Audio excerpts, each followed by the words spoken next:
Hello my ghouls and goblins, welcome back. Or if you're new here, welcome. Make yourself comfortable. I'm Sally and this is By Book and Bone. I wanted to record this earlier this week, but alas, I have a head cold. It's only clearing up now, so I do apologise if it's a little nasally. Today's video is a light-hearted one. Popular book series that I started, but I won't finish. Now for some of these, it's pretty straightforward. I hated them. But for a few of them, it's a little bit more complicated than that. Some of your favourites might be in this list, but I guarantee that you despise at least one book that I love. Still though, you're more than welcome to tell me off in the comments. Literary discourse is the best discourse. Without further ado,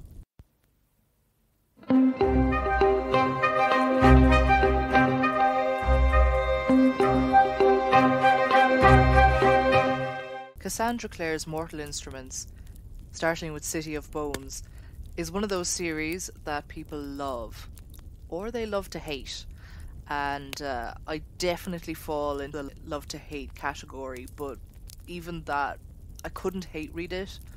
I got 2 books into this series and I couldn't keep going. There was no reason. I was like, no, like if I want to see the drama about people hating it or people loving it or whatever, I'd watch an in-depth video. I wasn't going to read it. I can't quite say why I dislike this series so much, because I mean, it's not worse. I don't think so. It's worse than some of the other YA supernatural series that I did like. Like I read Raised by Wolves and I loved it, so I'm not a snob. And I thought maybe it was just I didn't like Cassandra Clare's writing, so I didn't watch the movie. But when that newer Shadowhunters series came out, I did make an effort to watch that, because again, I love supernatural TV shows. Like Supernatural, I mean Supernatural, like as much as we might love it up to season 6, as much as you might like those kind of shows, like it's not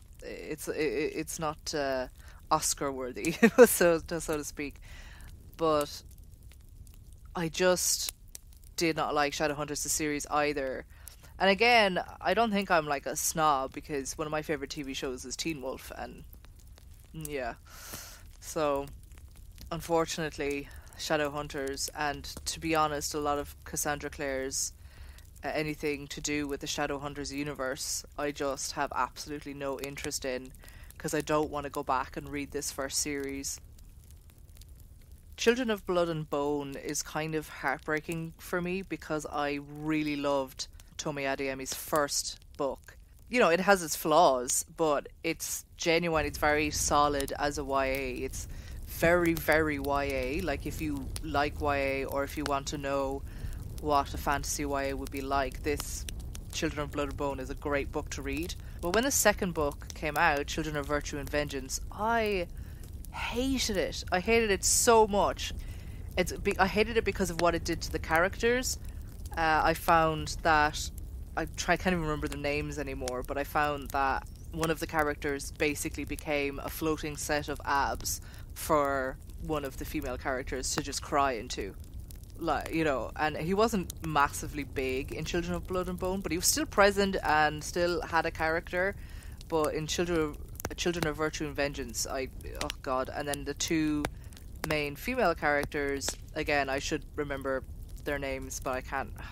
I think it's Zélie is the main character, who I did really like, and I loved their friendship relationship and the difficulties with it because of like classism and colorism and, you know, all these themes throughout the books, and how like difficult a friendship between them actually is. And I just found that it was completely ruined in Children of Virtue and Vengeance. And the royal girl, her character was ruined in the second book, like, so that I just couldn't stand her at all, and that I couldn't stand them together. And then there's a big thing that happens at the end of Children of Blood and Bone. I won't say what it is, but I thought it happened, and then it didn't, and I was really pissed because I was happy when it happened. So unfortunately I'm not going to complete the series because I just don't like where it's going, and I don't know, I just don't think it's worth it. Ugh, this bitch. So Scott Pilgrim the movie is what introduced me to this series, and I did initially really like the movie. I like what it did. Like, obviously the characters are incredibly flawed, and there's, you know, not so nice stuff that happens, and I probably, like, I haven't seen it in a long time, but I imagine it didn't age that well. But what they did with all the video game stuff and the comic book style that they put throughout the movie, along with a lot of the comedy, like the comedy was on point. It was really, really good at depicting comedy for the age group that the movie was actually aimed for.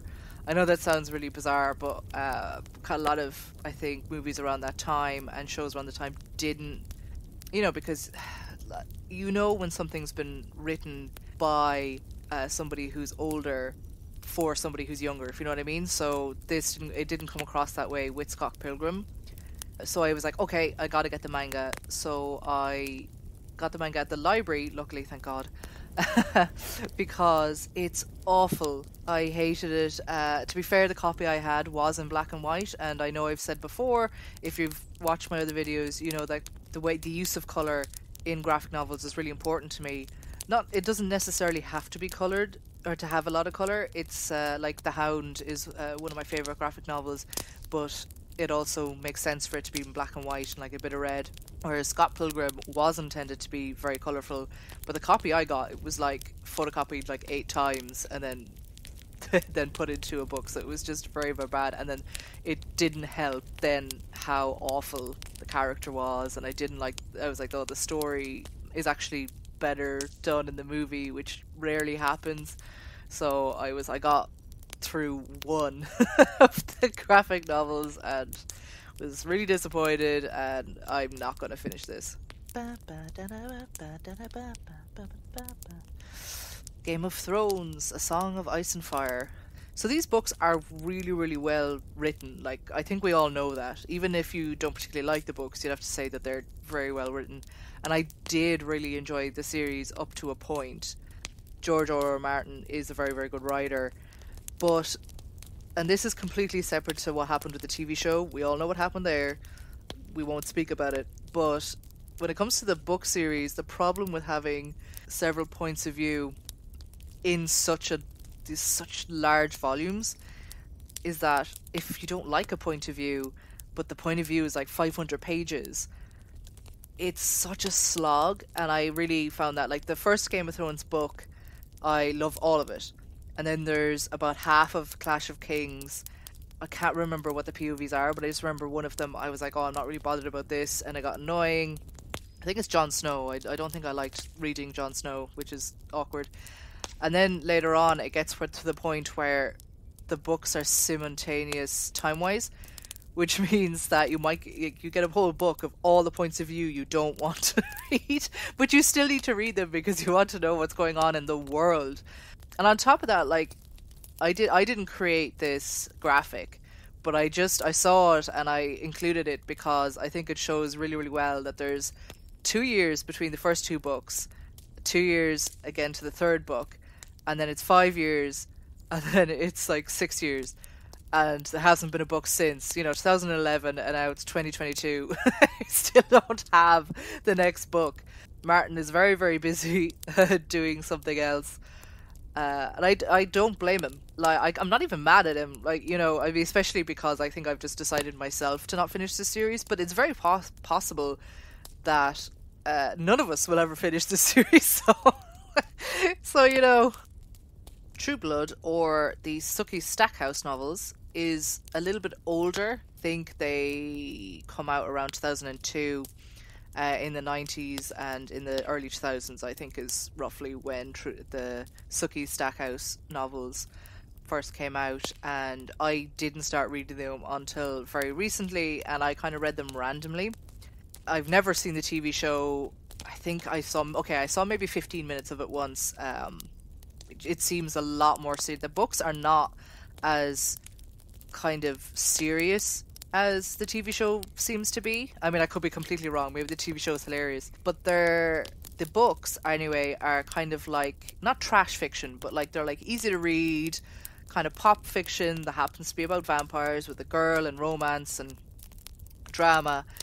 And I don't particularly dislike them. Like they are in some ways, in some certain situations, they're quite outdated, but in other ways, they're quite good for the time that they came out. If that makes sense. Like we've had a huge change socially since they came out, but they hold up in a lot of ways, and in others not so well. So I've read I think 3 of them, and it's not that I particularly dislike them. The main problem and the reason I'm not going to finish the series is I don't care about the overarching storyline, the main, the like book to book to book. Whereas if Charlene Harris had just popped out like 40 of these, and you could read any one of them at any one time, kind of like watching CSI or something, or if you were like an episode of The Simpsons, or but with vampires and sex, I probably read all of them. But the actual storyline in the background, like, she has a boyfriend and then they break up and then it's the next one, and then you're dealing with the aftermath, the next book. And especially if you're reading an entire book that's about the aftermath of a relationship, which I did have to read and I did not care about, like that kind of stuff where there's like bridge books, it just isn't interesting to me, so I'm not going to finish the series. Also, as a side note, these are some of the ugliest book covers I've seen in a very long time, but I'm kind of loving that this series got so big and big enough to have like our huge TV show based on it, but like the covers kind of look like they were made in MS Paint, or maybe I'm just being a bitch, I don't know. Unlike almost every other series in this list, even if I don't like it myself, I understand why other people like it. However, Queen of the Tearling, guys, this is terrible. It's like I read the first book and it is so bad that I have no idea why anybody likes it. And people say it's feminist and stuff, and I don't think so. Emma Watson is apparently going to play the main character, which I'm not really sure how she's going to, because I think she's too old. Not in a like she's old and dried up sort of way, obviously not. Because the main character is like I think 16, and Emma Watson's now in her 30s.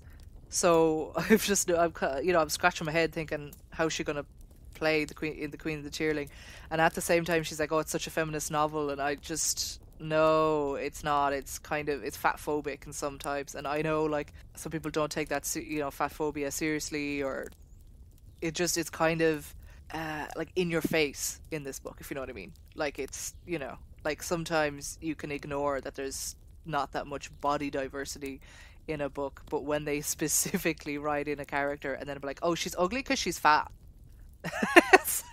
Plus the fact that the book is just boring. Like Queen of the Tearling, genuinely don't know why people like it. I know people do, but I'm not going to finish this series. I've absolutely no interest in it. I'm confused as to why it ever got big. I left the best for last, and this is truly the best because, again, if you've listened to some of my other videos or watched some of my other videos, you know that I love Robin Hobb, and Assassin's Apprentice and the original Farseer trilogy is huge in like my childhood reading, like early teenage years. I love this series. The thing is, I don't know if everybody knows, but Robin Hobb actually has 3 trilogies that center on the same kind of characters. So there's the same main character for all 3 trilogies. So the first one I've read numerous times, the first trilogy.